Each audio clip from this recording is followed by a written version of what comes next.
Have you ever heard a song so sweet it feels like your ears just bit into a peach?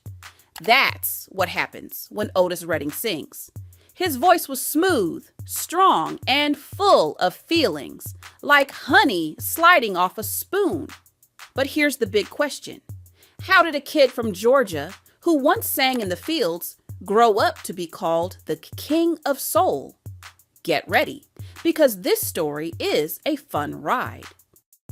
Otis was born in 1941 in Dawson, Georgia. His family didn't have much money, but they had music.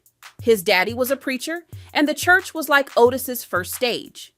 Imagine little Otis singing gospel songs with all his heart, louder than the sunshine coming through the windows. That's where it all began, right there in church. But Otis wasn't just singing for fun. He wanted to help his family too. When he was a teenager, he entered a talent show in Macon, Georgia. And guess what? He won.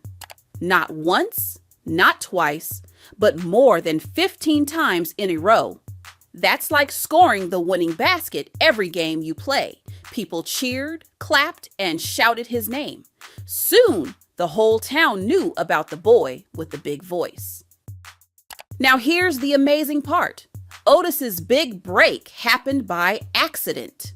One day, he drove a band called Johnny Jenkins and the Pine Toppers to a recording studio in Memphis. He wasn't even supposed to sing. He was just the driver. But after the band finished, Otis asked if he could try a song.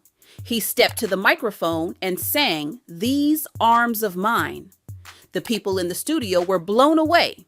Right then, his career began. People loved Otis because he didn't just sing notes, he sang feelings. When he sang, it was like he knew your secrets. He knew what it felt like to be sad, to be happy, or to fall in love. His songs felt like hugs you could hear. Take "Try a Little Tenderness," for example. That song doesn't just play, it squeezes your heart like a hug from grandma that you never want to end. And Otis wasn't all serious either. He had fun on stage. He danced so smooth, people said he moved like butter, melting on hot cornbread.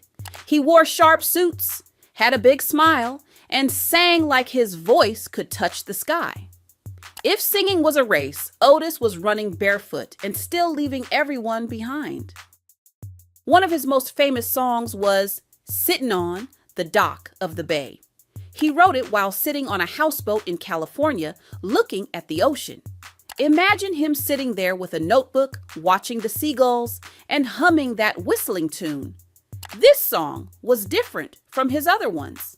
It was calm, peaceful, and easy, like rocking in a hammock on a summer day, and it became his biggest hit ever.